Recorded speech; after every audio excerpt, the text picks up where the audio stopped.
और ये कहानी है 25वीं सदी की। और यहाँ पर ये दिखाया जाता है कि सारे ग्लेशियर्स पिघल चुके हैं और अब पूरी धरती पर पानी ही पानी है। समंदर का लेवल 25,000 फीट बढ़ चुका है और जो लोग बच चुके हैं वो समंदर में तैरती हुई बस्तियों में रहते हैं। उन्होंने इस वातावरण में अपने आप को ढाल लिया है। लेकिन एक माइथोलॉजिकल थियरी है जिसके मुताबिक ओशियन के अंत में एक ड्राई लैंड है और ये सब वहाँ तक पहुँचना चाहते हैं। यहाँ पर एक आदमी को दिखाया जाता है जिसका नाम मैरिनर है। उसके पास एक बोट है और वो एक डिब्बे में टॉयलेट करता है, उसे एक मशीन में डालता है और वो साफ हो जाता है। उसके बाद वो उस पानी को पी लेता है क्योंकि समंदर का पानी नहीं पिया जा सकता और इस वक्त पानी की कीमत बहुत ज्यादा होती है। तभी मैरिनर को अपने सामने एक नाव दिखती है, उसमें एक आदमी होता है। मैरिनर से बोलता है कि दो बंजारे मिलते हैं तो आपस में सामान की अदला बदली करनी होती है। वो कहता है कि मुझे कुछ नहीं चाहिए, अभी अभी मैं एक जल बस्ती से आया हूँ, वो यहाँ से 8 दिन की दूरी पर है। तभी उन्हें 2 लोग दूर से आते हुए नजर आते हैं। इन्हें स्मोकर्स कहा जाता है और ये सब लोगों को मार देते हैं। और जैसे ही वो दूसरा आदमी उन स्मोकर्स को देखता है तो मैरिनर को उसके कुछ फल दिखाता है जो उसने उसकी नाव से चुरा लिए होते हैं। वो कहता है कि तुम यहाँ से कभी नहीं निकल पाओगे क्योंकि उसकी नाव खराब होती है और वो वहाँ से निकल जाता है। मैरिनर एक हैंडल को खींचता है और तभी उसकी नाव में बड़े बड़े पर्दे लग जाते हैं। दरअसल उसकी नाव काफी एडवांस होती है। इस नाव को ट्रिमरन कहा जाता है और अब उसकी नाव स्पीड में चलना शुरू हो जाती है और जो उसके फल चुरा कर भागा होता है वो उसकी नाव का पर्दा तोड़कर आगे निकल जाता है और पर्दा टूटने के बाद उसकी नाव की स्पीड कम हो जाती है और पीछे से जो स्मोकर्स आ रहे होते हैं वो उसे मार देते हैं। लेकिन मैरिनर वहाँ से बचकर निकल जाता है और वो उस जल बस्ती तक पहुँच जाता है जहाँ के बारे में उस आदमी ने उससे बताया होता है।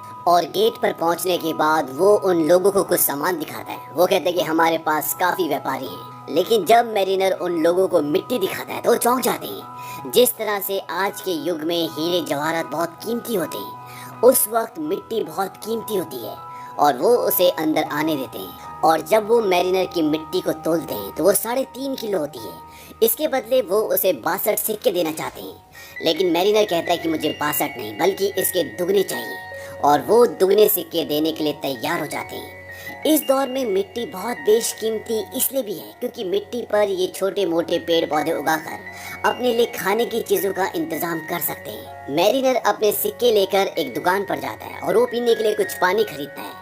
वहीं पर एक टमाटर का पौधा भी होता है। मैरिनर इस पौधे को खरीदना चाहता है। दुकान वाली लड़की उससे बोलती है कि तुम्हारे आधे सिक्के मुझे चाहिए और मैरिनर उसे आधे सिक्के दे देता है और उस टमाटर के पौधे को उससे खरीद लेता है। मैरिनर जिस लड़की से ये खरीदता है इसका नाम हेलन होता है और इसके साथ एक लड़की भी होती है और ये उसकी गार्डियन है। उस लड़की का नाम एनोला होता है। अब मैरिनर वहाँ से सामान खरीद कर जा रहा होता है। तभी उसी बस्ती के कुछ लोग उसके पास आते हैं और उनके साथ एक लड़की भी होती है और वो मैरिनर को कहते हैं कि तुम इसके साथ संबंध बनाओ और जब एक गर्भवती हो जाए तो तुम अपनी जरूरत का सामान लेकर यहाँ से जा सकते हो। और वो ऐसा इसलिए कहते हैं क्योंकि ये इस बस्ती का नहीं है और इनकी जो प्रजाति है, इनकी जो जीन्स हैं वो अब कमजोर हैं। लेकिन मैरिनर साफ साफ मना कर देता है। वो कहता है कि तुम्हारे पास कुछ भी नहीं है जो तुम मुझे दे सको, तुम लोग मर रहे हो। वो जाने लगता है। तभी उन लोगों को शक होता है कि ये स्मोकर है और वो उसे रोक लेते हैं और जब उसे रोकते हैं तो वो देखते हैं कि उसके कान के पीछे गिल्स हैं और गिल्स देखने के बाद आदमी चिल्लाता है कि ये म्यूटेंट है और वो उसे पकड़ लेते हैं और एक केज के अंदर बंद करके वहाँ पर एक मड होता है उसमें डुबाना शुरू करते हैं। दरअसल जो भी इंसान मर जाता है वो उसे यहाँ पर डुबाते हैं ताकि उससे खाद बन सके। लेकिन इससे पहले कि मैरिनर उसमें डूब पाता इनकी बस्ती पर स्मोकर्स हमला कर देते हैं। यहाँ पर एक आदमी होता है जिसका नाम ग्रिगोर होता है। ये एक इन्वेंटर है और इसके पास उड़ने वाला बलून होता है। हेलन और एनोला को भी वो अपने साथ ले जाना चाहता है लेकिन इससे पहले कि हेलन और एनोला उस बलून तक पहुँचती बलून उड़ जाता है। तभी वो नीचे देखती है कि मैरिनर डूब रहा है, वो केज के अंदर बंद है। वो भागकर वहाँ पर जाती है और वो कहती है कि अगर मैं तुम्हें छुड़ाऊंगी तो तुम हमें अपने साथ लेकर जाओगी।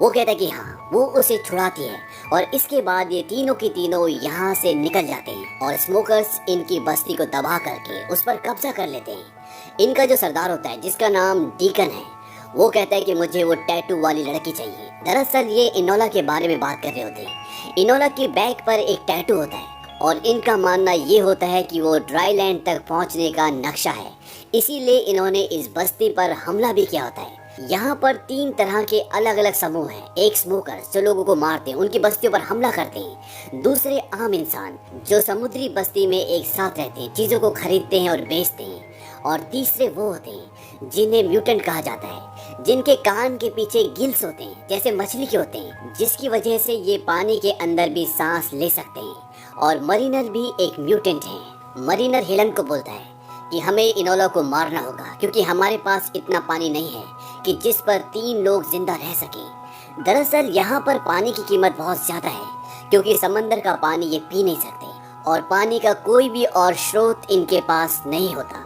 हेलन उसे मना करती है। वो कहती है कि ये सिर्फ एक पक्षी है। मरीनर कहता है कि बिना पानी के तुम दोनों मर जाओगे, इससे बेहतर है कि एक पहले मर जाए।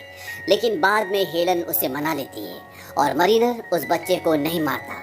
वहीं दूसरी तरफ ये दिखाते हैं कि स्मोकर्स का जो लीडर है, जिसका नाम डीकन है, वो कहता है कि मुझे किसी भी कीमत पर वो टैटू वाली बच्ची चाहिए क्योंकि ये ड्राई लैंड तक जाना चाहता है और इसीलिए वो अपने आदमियों को एक प्लेन पर मरीनर के पीछे भेजता है और वो लोग उस तक पहुंच जाते हैं। वो उन पर हमला कर देते हैं।